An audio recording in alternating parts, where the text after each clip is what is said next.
नमस्कार मित्रों, आज हम आपको माता पार्वती का त्रिशूल अस्त्र साधना के बारे में जानकारी देने वाला हूँ, इसलिए वीडियो में अंत तक बने रहे। इस साधना के विषय में जिससे विभिन्न प्रकार के तांत्रिक और भौतिक जीवन के कार्य संपादित किए जा सकते हैं। यह अस्त्र माता पार्वती का है, जो माता दुर्गा का ही रूप है, और यह अस्त्र बहुत ही शक्तिशाली माना जाता है। इस अस्त्र का साधना कोई भी नहीं कर सकता, यह तक कि भगवान शंकर के त्रिशूल भी नहीं कर सकता है। इसी अस्त्र से माता दुर्गा ने महिषासुर का वध किया था। आज हम आपको इसी अस्त्र के बारे में बताएंगे। हम उम्मीद करते हैं कि आप इस साधना के बारे में जानने के बाद आप भी दूसरे लोगों की मदद करें और बुरे कार्य ना करें। इस साधना के कई लाभ हैं। पहला, यह हर प्रकार से सुरक्षा प्रदान करता है। दूसरी बात यह है कि इसका लाभ हजारों और लाखों गुना है। इसके द्वारा सर्व दोष नष्ट करना, अकाल मृत्यु के साथ साथ काल मृत्यु से सुरक्षा, आयु में वृद्धि और अकाल मृत्यु का टल जाना, इसकी सिद्धि माता पार्वती से संभव है। काल मृत्यु जो बुढ़ापा है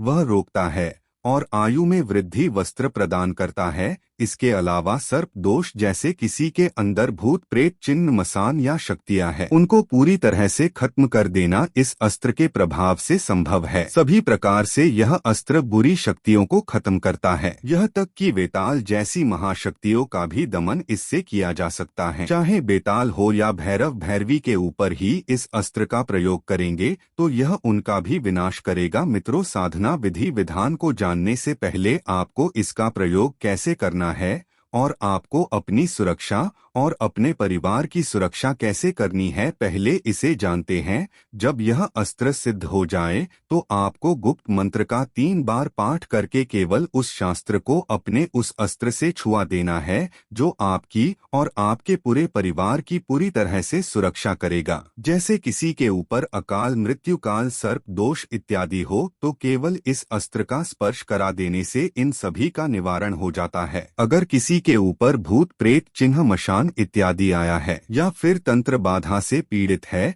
तो गुप्त मंत्र को 3 बार पढ़कर इस अस्त्र को पीड़ित व्यक्ति को छुआ देना है। शीघ्र ही दुष्ट शक्तियों से व्यक्ति का रक्षा होगा। उस इंसान के सभी तंत्र क्रिया दोष जो भी हुई हो, जिससे शरीर में लक्षण उत्पन्न हो गए हो, वह नाश हो जाएगा। इस शास्त्र को आप महाशक्तिशाली मारण अस्त्र के रूप में भी प्रयोग कर सकते हैं। इसके अलावा वाक सिद्धि, त्रिकालदर्शी इत्यादि ज्ञान भी आपको मिलता है। जैसे कि आप किसी इंसान की भूत, भविष्य और वर्तमान जानना चाहते हैं तो शास्त्र को 3 बार मंत्र पढ़कर उन्हें स्वयं के सिर पर छुआ देना है और उसी इंसान के बारे में सोचना है। फिर खुद ब खुद उस इंसान के तीनों कालों के बारे में आपको जानकारी मिलने लगेगी। आप अपने बारे में भी जान सकते हैं। सभी दृष्टि आपको दिखने लगते हैं। इसके माध्यम से आप षटकर्म जैसे मारण, मोहन, उच्चाटन, वशीकरण, शांतिकरण, विद्वेषण भी कर सकते हैं। अगर किसी के ऊपर वशीकरण करना है तो वशीकरण के समय उस व्यक्ति का फोटो होना चाहिए। अगर फोटो नहीं मिलता है तो भोजपत्र पर इच्छित व्यक्ति का नाम लिख देना है। उसके बाद अस्त्र को छुआते हुए कहना है कि इस इंसान का वशीकरण हो जाए। यह तक कि किसी इंसान की मृत्यु भी करवानी हो तो यह भी संभव होता है। लेकिन मैं तो यही कहूंगा कि इस शक्तिशाली अस्त्र का गलत प्रयोग न करें, क्योंकि समय के साथ आपको इसका कर्मफल भोगना पड़ता है। आप जो भी करेंगे उसका फल भी आपको बाद में भुगतना पड़ेगा, चाहे वह पिछले जन्म का हो या अगले जन्म का हो। इस अस्त्र के लाखों लाभ है। इससे धन प्राप्ति के अपार साधना खुलते हैं। माता पार्वती की कृपा से इतने धन मिलने के मार्ग खुलते हैं कि आपको कुछ करने की आवश्यकता नहीं है। अब चलिए इसका जो भी विधि विधान है वह मैं आपको बताने जा रहा हूँ। इस साधना को आप सोमवार, शुक्ल पक्ष या कृष्ण पक्ष से शुरू कर सकते हैं। अगर आप कृष्ण पक्ष के सोमवार से शुरू करें तो आपको रात्रि 9 बजे से इस साधना को आरंभ करना है। इसमें आपको रुद्राक्ष की माला लगेगी और आपको अस्त्र के रूप में एक त्रिशूल खरीद के लाना है। यह त्रिशूल किसी भी साइज का होना चाहिए, जरूरी नहीं है कि यह बड़ा हो या छोटा हो। अगर आप साधारण इंसान हैं तो लंबा चौड़ा अपने हिसाब से तांबे का त्रिशूल ले। वैसा अगर तांबे का ना मिले तो लोहे के धातु ढूंढकर आप किसी भी धातु का त्रिशूल ले सकते हैं। मैं तो यही कहूंगा कि आप तांबे का ही ले, क्योंकि तांबे का त्रिशूल सबसे अच्छा माना जाता है। सोमवार की रात्रि 9 बजे शुक्ल पक्ष या कृष्ण पक्ष में उत्तर दिशा की ओर लाल वस्त्र को स्थापित करें। उसके ऊपर एक मुट्ठी शमशान की मिट्टी स्थापित करें। मतलब शमशान की मिट्टी का अर्थ यह है किसी भी समय शमशान में जाकर आपको एक मुट्ठी मिट्टी को लाना है। वह से मिट्टी लेने किसी भी दिन जा सकते हैं, इसका कोई विधान या नियम नहीं है। इस मिट्टी को उस लाल कपड़े पर स्थापित करना है जो आपने कपड़ा बिछाया है। मिट्टी को स्थापित करने के बाद उसी के ऊपर अब आपको त्रिशूल स्थापित करना है। उसके बाद आपको पूर्ण लाल सिंदूर से त्रिशूल में सिंदूर लगाना है। इसके बाद मां पार्वती को नमन करते हुए एक छोटा सा गुप्त मंत्र जपते हुए माता का ध्यान करते हुए 3 बार इस मंत्र को पढ़ते हुए त्रिशूल के तीनों कोनों पर आपको सिंदूर से अभिषेक कर देना है। त्रिशूल के तीनों कोनों में इस मंत्र का पाठ करते हुए यह अभिषेक करना है। मंत्र इस प्रकार है, ओम पर्वताय नमः। इस मंत्र का पाठ करते आपको इससे त्रिशूल के तीनों में अभिषेक करना है।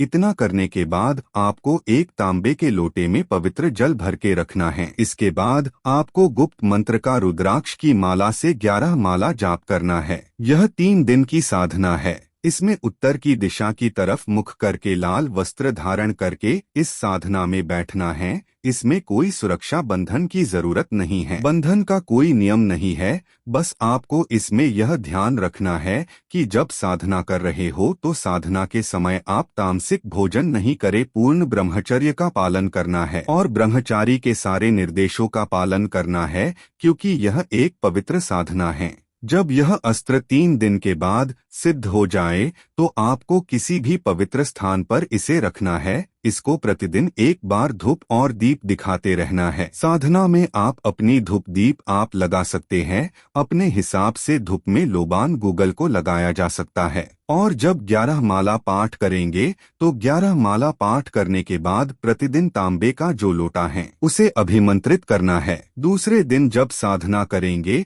तो बिल्कुल पहले ही दिन की तरह विधान करना है। 11 माला पाठ करने के बाद वही विधि विधान करना है और ऐसे ही आप तीसरे दिन की साधना करेंगे। यह साधना आप किसी भी स्थान पर कर सकते हैं, जैसे कि अगर शिवालय है तो सर्वोत्तम है, अथवा आप अपने पर्सनल कमरे में भी कर सकते हैं या फिर बाहर भी कर सकते हैं। इसके अलावा इसे शमशान भूमि में भी किया जा सकता है। शिवालय और शमशान इस दोनों स्थान इस साधना के लिए सर्वोत्तम हैं, किंतु उपलब्ध न होने पर इसे कमरे पर भी किया जा सकता है। बस वह जगह पूरी तरह साफ और सुधरी होनी चाहिए। रुद्राक्ष की माला से आपको ये साधना करनी है। मंत्र इस प्रकार हैं। हरोम अघोर शमशान देले सर्वत्र जितात्मा महाक्लापु सर्वशक्ति संपन्न त्रिशूल अस्तराय पति पालन दुहाई गोरा पार्वती की मंत्र एक बार फिर से सुने। हरोम अघोर शमशान देले सर्वत्र जितात्मा महाक्लापु सर्वशक्ति संपन्न त्रिशूल अस्तराय पति पालन दुहाई गोरा पार्वती की। यह जो साधना है